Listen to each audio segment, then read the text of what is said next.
નમસ્તે. સંવેદના charitable trust વતીથી હું સાયબર ક્રાઇમ અવેરનેસ સિરીઝનું પાર્ટ 8 રજૂ કરું છું. 29. ટ્રાફિક ચલણ એન્ડ વાહન પરિવહન ફ્રોડ. અજાણ્યા વોટ્સઅપ નંબર પરથી ટ્રાફિકના ચલણ ભરવા માટે તમને એક SMS આવે છે, જેમાં ચલણ ભરવા માટેની એપીકે ફાઇલ્સ લિંક હોય છે. આ એપીકે ફાઇલ્સને ડાઉનલોડ કરી ઇન્સ્ટોલ કરવામાં આવે છે તો તમારા ફોનમાં SMS, કોન્ટેક્ટ્સ અને અન્ય મહત્વપૂર્ણ પરમિશન માંગે છે. એકવાર તમે આ ફાઇલને ઇન્ટરનેટ ઇન્સ્ટોલ કરી દો છો તો આ ફાઇલ તમારા SMSની માહિતી ચોરી કરી શકે છે અને તમારી બેંક સાથે જોડાયેલા OTP વગેરે મેળવી શકે છે. ક્રિમિનલ્સ આ ડેટાનો ઉપયોગ કરીને તમારા બેંક એકાઉન્ટમાંથી પૈસા કાઢી લે છે અને તમારું એકાઉન્ટ ખાલી થઈ જાય છે. આવા સંદેશાઓ અને ફાઇલથી સાવચેત રહેવું જરૂરી છે અને કોઈ અજાણ્યા લિંક પર ક્યારેય ક્લિક ન કરવું જોઈએ. બચવા માટેની ટિપ્સ. તો જાણીતા અને સત્તાવાર સ્ત્રોતથી જ ફાઇલ ડાઉનલોડ કરો. અજાણ્યા નંબરના લિંક પર ક્લિક ના કરો. OTP અને બેંક ડેટા ગુપ્ત રાખો. ફોનમાં સુરક્ષા સેટિંગ્સ રાખો. 30. Online shopping fraud. Fake e-commerce websites લોભામણી અને આકર્ષક જાહેરાતો મૂકી ગ્રાહકોને સસ્તી અને ગુણવત્તાવાળી ચીજવસ્તુઓ ખરીદવાની લાલચ આપવામાં આવે છે. જ્યારે ગ્રાહક ઓર્ડર કરતો હોય છે ત્યારે ઓનલાઈન નાણાં ચૂકવ્યા બાદ પણ વસ્તુની ડિલિવરી ન થાય અથવા ખોટી, હલકા ગુણવત્તાવાળી અથવા તો બનાવટી વસ્તુઓ ડિલિવરી કરવામાં આવે છે. આવી ફેક સાઇટ્સ ગ્રાહકોને મોહમાં મૂકીને તેઓની સાથે છેતરપિંડી કરે છે અને નાણાં ચોરે છે. ગ્રાહક આ સાઇટ્સની સત્યતા જાણી શકતો નથી અને તેનું આર્થિક નુકસાન થાય છે. બચવા માટેની ટિપ્સ. તો ફેક ઈ-કોમર્સ છેતરપિંડી અથવા માટે જાણીતી વેબસાઇટ્સનો ઉપયોગ કરો. URL ચકાસો, કસ્ટમર રિવ્યૂ વાંચો, લોભામણા ભાવથી સાવધાન રહો અને સુરક્ષિત પેમેન્ટનો વિકલ્પ યુઝ કરો.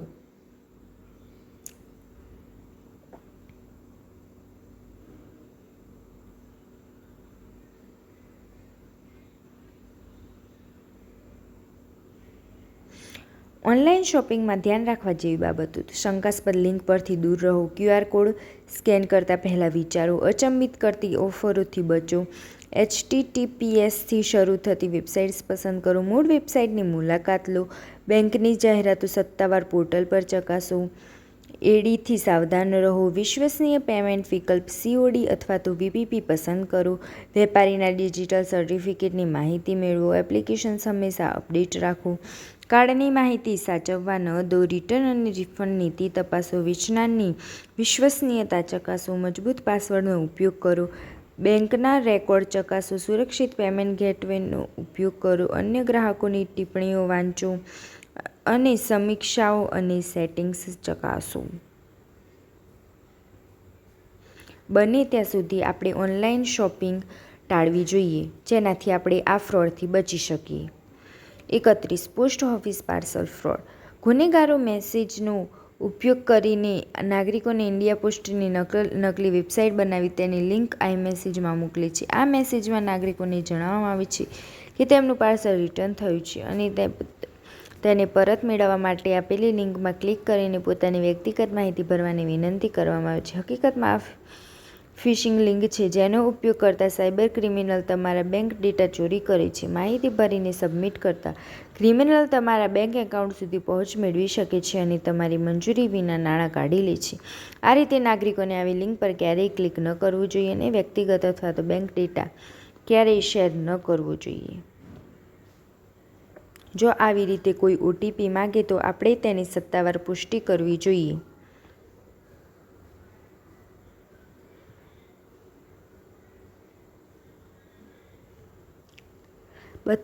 સ્પૂફિંગ ફ્રોડ. સ્પૂફિંગ એ છેતરપિંડીની એવી પ્રક્રિયા છે જેમાં મોકલનાર પોતાની વાસ્તવિક ઓળખ છુપાઈને નકલી ઓળખનો ઉપયોગ કરે છે.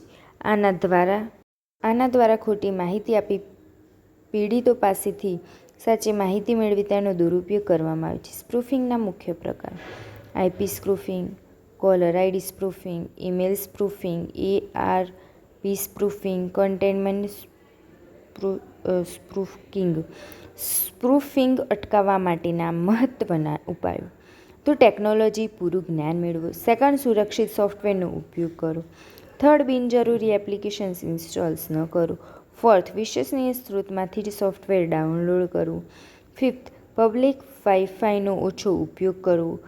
સિક્સ્થ, નેટવર્ક પાસવર્ડ સુરક્ષિત રાખવો. 33. UPI fraud. UPI દ્વારા હેકર્સ 4 મુખ્ય મોડ્સ ઓપરેન્ડીથી છેતરપિંડી કરી રહ્યા છે. ફર્સ્ટ, ઈ-કોમર્સ છેતરપિંડી. હેકર્સ ઈ-કોમર્સ સાઇટ્સ પર મોંઘી વસ્તુઓ ખૂબ સસ્તામાં વેચવાનો ભૂલકો આપે છે અને ગ્રાહક પેમેન્ટ કરે છે તો તેમને ખામીવાળી અથવા તો નકામી વસ્તુ મળી આવે છે. સેકન્ડ, ભૂલથી રૂપિયા જમા કરાવ્યા. હેકર્સ પહેલાં ગ્રાહકના એકાઉન્ટમાં પૈસા જમા કરે છે અને પછી ભૂલથી જમા કરાવ્યા છે એમ કહી રિફંડ માટે લિંક મોકલે છે. લિંક પર ક્લિક કરવાથી નાગરિકતા બેંકના એકાઉન્ટમાંથી રૂપિયા ડેબિટ થઈ જાય છે. થર્ડ, લોટરી છેતરપિંડી. ગ્રાહકને લોટરી જીતી હોવાની વાત કહીને એકાઉન્ટમાં પૈસા જમા કરવા માટે લિંક મોકલવામાં આવે છે, જેના પર ક્લિક કરતાં જ નાગરિકના બેંક એકાઉન્ટમાંથી રૂપિયા ડેબિટ થઈ જાય છે. Fourth, phishing bank URL.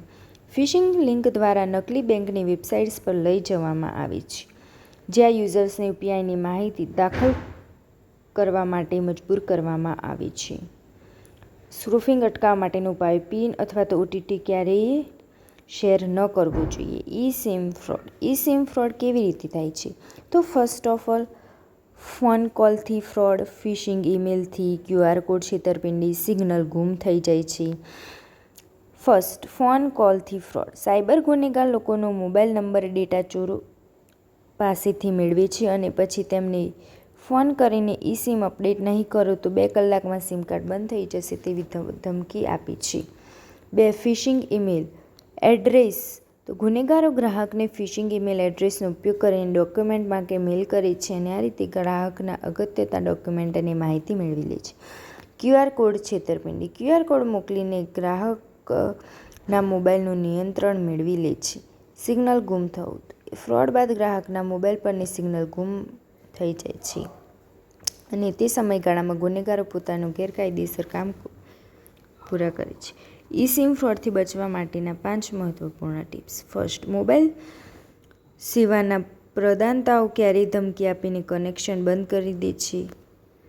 Spyware cyber attack. Spyware શું છે? તો સ્પાયવેર એ એક પ્રકારનું જાસૂસી સોફ્ટવેર છે જે મોબાઈલ કે કોમ્પ્યુટરમાં યુઝર્સને જાણ કર્યા વિના ઇન્સ્ટોલ થાય છે. એકવાર ઇન્સ્ટોલ થઈ ગયા બાદ તે યુઝર્સની ઇન્ટરનેટ ગતિવિધિ, keyboard direct location, social media માહિતી અને બેંક ડિટેલ્સ ચોરી કરે છે. સ્પાયવેરના 5 પ્રકાર. તો first, એડવેર.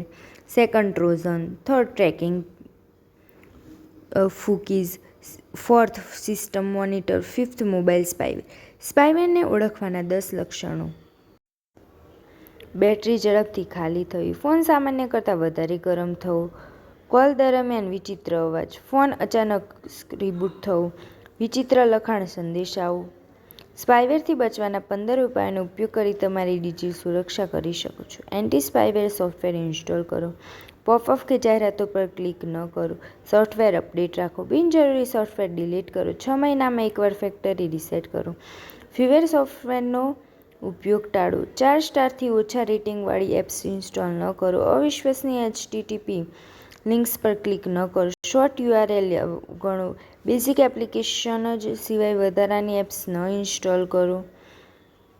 Play store, app store માધ્યમથી જ એપ્સ ડાઉનલોડ કરો. અજાણ્યા GIF કે JPG આ પ્રકારના ફાઇલ્સને ડાઉનલોડ ન કરો. ઓટો ડાઉનલોડ ઓપ્શન હંમેશા બંધ રાખો. 36, KBC fraud. Cyber scammers KBC નામનો ઉપયોગ કરીને યુઝર્સના WhatsApp પર વિડીયો, પોસ્ટર્સ અને ઓડિયો ક્લિપ મોકલે છે જેમાં જણાવવામાં આવે છે કે તમે 25 લાખ રૂપિયાના વિજેતા છો. યુઝર્સના ફોટા સાથે મોબાઈલ નંબર પણ મૂકવામાં આવે છે. લાલચમાં આવીને જ્યારે યુઝર્સ ઓડિયો ક્લિપ અનુસરે ત્યારે તેનાથી ટેક્સ ડોક્યુમેન્ટ્સ અને એગ્રીમેન્ટના બહાને પૈસા પડાવી લેવામાં આવે છે. બચવા માટેની ટિપ્સ.